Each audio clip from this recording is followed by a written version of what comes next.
तनख्वाही का कुछ रुपया राशन में गया, कुछ खर्च हुआ दवाई पर, थोड़ा बहुत लेन देन पे हुआ, बाकी हो गया बच्चों की पढ़ाई पर, और मोहताज हो गया आदमी फिर से पाई पाई पर। समझ में नहीं आता कि मैं क्या बोलूं महंगाई पर। तारीख 14 फरवरी 2015। कांग्रेस का एक नेता सदन में खड़ा होता है, पीएम मोदी के भाषण देने के तरीके की तारीफ करता है और कहता है, मोदी जी भाषण शानदार था, लेकिन भाषण से जनता का पेट नहीं भरता, भाषण से जनता की गरीबी दूर नहीं होती। वो नेता जो भरे सदन में प्रधानमंत्री को चुनौती देते हुए कहता है, आपने मनरेगा जैसी योजना के ऊपर मजाक तो बना दिया, लेकिन खुद 15 साल गुजरात के मुख्यमंत्री रहते हुए भी वहां की गरीबी दूर नहीं कर पाए। मनरेगा जैसी योजना पर आपको बोलने का कोई अधिकार नहीं।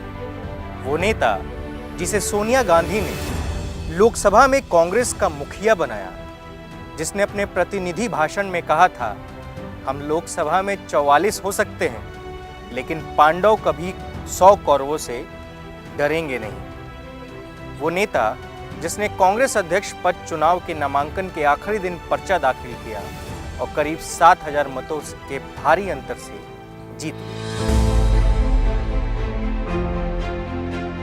नमस्ते, मेरा नाम अनिल शारदा है और मैं कांग्रेस के एक धरोहर की कहानी दिखा और सुना रहा हूँ। फ्लैशबैक में थोड़ा पीछे लेकर चलता हूँ। अगस्त का महीना, साल 1947 का। एक और देश आज़ादी का जश्न मना रहा था, लेकिन दूसरी ओर देश के कई हिस्से विभाजन का दंश झेल रहे थे। पूरा देश दंगों की चपेट में था।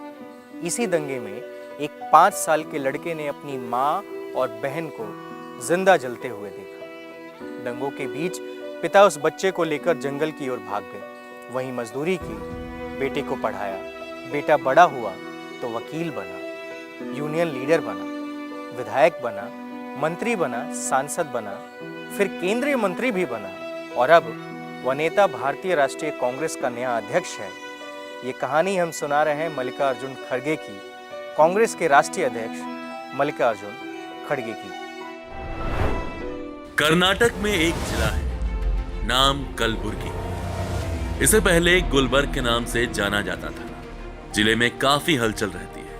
यह जिला कर्नाटक के आखिरी छोर पर है। इसकी सीमाएं महाराष्ट्र और तेलंगाना दोनों को छूती हैं, लेकिन फिर भी यह हमेशा से सियासत का केंद्र बिंदु रहा है।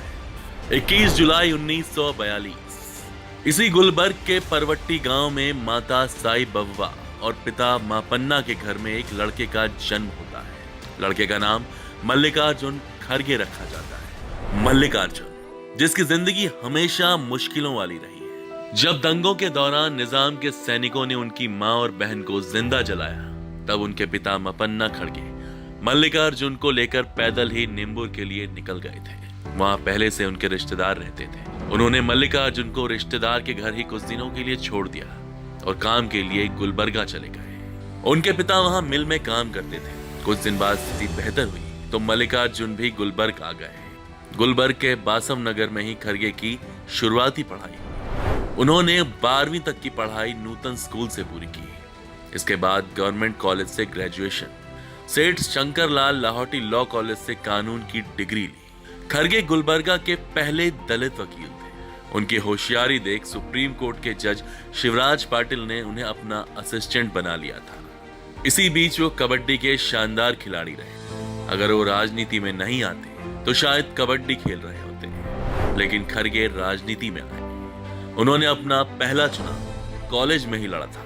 कॉलेज की राजनीति के दौरान खड़गे मजदूरों के अधिकारों की लड़ाई में हिस्सा लेने लगे थे। खड़गे के पिता जिस मिल में काम करते थे, 1969 में खड़गे उसी मिल के लीगल एडवाइजर बनाए गए। मजदूरों के कहने पर खड़गे यूनियन लीडर बने। वे बिना पैसे लिए गरीबों और मजदूरों के केस लड़ा करते थे। इस वजह से खड़गे कुछ ही दिन में मशहूर हो गए। उन्हें गुलबर्गा के संयुक्त मजदूर संघ का सबसे प्रभावशाली नेता कहा जाने लगा। और फिर यहीं से मल्लिकार्जुन खड़गे का सियासी सफर परवान चढ़ता गया। अब बात 1970 के दशक की। 27 साल के मल्लिकार्जुन खड़गे कांग्रेस के युवा तुर्क खेमे में शामिल हुए, गुलबर्ग सीट के अध्यक्ष बने, विधानसभा का टिकट मिला और सन 1972 में खड़गे राज्य की गुरमीत काल सीट से पहली बार चुनाव लड़े। घर घर घूम के पोस्टर बांटे, दीवारों पर अंबेडकर और गांधी के नारे लिखे, तकरीबन 94,000 मतों के ऐतिहासिक अंतर से चुनाव जीते और फिर कभी पीछे मुड़कर नहीं देखे। ये वो दौर था जब देश के राजनीतिक गलियारों में एक जननेता जन्म ले चुका था। 1972 के बाद खड़गे लगातार 9 बार इसी सीट से विधायक चुनकर आते गए। 1976 में खड़गे पहली बार प्राथमिक शिक्षा विभाग में राज्य मंत्री बनाए गए। इसके बाद वो लगातार कर्नाटक सरकार में ग्रामीण विकास और पंचायती राज विभाग, राजस्व विभाग जैसे कई मंत्रालय संभालते रहे। फिर 1994 का वो साल जब राज्य का समीकरण बदल गया, कांग्रेस की सरकार चली गई। अब कर्नाटक में जनता दल सेक्युलर की सरकार थी। HD देवगौड़ा मुख्यमंत्री बन चुके थे। कांग्रेस विपक्षी दल की भूमिका में आ चुकी थी और खड़गे विपक्ष के नेता बना दिए गए थे। 5 साल बाद फिर समीकरण बदले और 1999 में कांग्रेस की सत्ता में वापसी हुई। मल्लिकार्जुन खड़गे ने सरकार में गृह विभाग का कार्यभार संभाला। सफर में थोड़ा आगे चलते हैं। ये वो दौर था जब खड़गे केंद्र की राजनीति में आ रहे थे। साल 2009 कांग्रेस ने गुलबर्ग से लोकसभा का टिकट दिया। खड़गे चुनाव जीतकर मनमोहन सिंह सरकार में कैबिनेट मंत्री बने और केंद्र की राजनीति में अपने सफर की शुरुआत की। साल 2014 जनता को फर्जी राष्ट्रवाद का पैम्पलेट थमाया जा रहा था। देश में अपने सियासी मंसूबों को पूरा करने के लिए नफरत भड़काई जा रही थी। इस नफरत की आंधी में कांग्रेस को सिर्फ 44 सीटें मिली। तब सत्ता विरोधी लहर में भी खड़गे चुनाव जीतकर लोकसभा पहुंचे थे। कांग्रेस ने उन्हें लोकसभा में पार्टी का नेता बनाया। उन्होंने पूरे 5 वर्षों तक पार्टी का पक्ष रखा। 2019 में चुनाव हारने के बाद 2020 में उन्हें राज्यसभा भेज दिया गया। खड़गे सिर्फ राज्यसभा ही नहीं भेजे गए, बल्कि उन्हें 2021 में सदन में विपक्ष का नेता भी बनाया गया। खड़गे अब 80 साल के हो गए हैं। 21 जुलाई को अपना जन्मदिन मनाते हैं। इस साल भी दिल्ली से लेकर गुलबर्ग तक उनके जन्मदिन पर जश्न की तैयारियां थी, लेकिन खड़गे ने जन्मदिन मनाने से इनकार कर दिया। वजह यह थी कि उसी दिन ईडी ने कांग्रेस की अंतरिम अध्यक्ष सोनिया गांधी को नेशनल हेराल्ड केस में पूछताछ के लिए बुलाया था। खड़गे ने जन्मदिन मनाने की बजाय अपनी नेता के लिए सड़क पर उतरकर प्रदर्शन किया।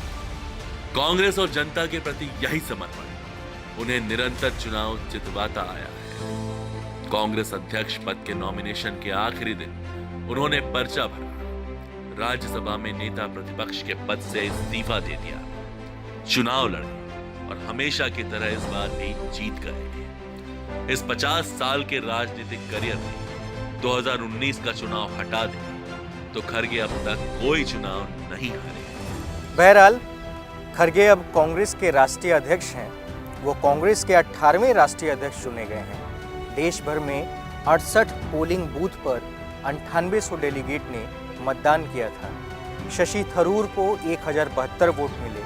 खड़गे के खाते में 7897 सदस्यों के वोट दर्ज हुए। कांग्रेस पार्टी ने अपना जनादेश खड़गे के पक्ष में दे दिया, लेकिन जीत जिम्मेदारियां लाती है। अब पार्टी की जिम्मेदारी खड़गे के मजबूत कंधों पर टिकी है। अब नए कांग्रेस की जीवन तस्वीर मल्लिकार्जुन खड़गे को ही लिखनी है।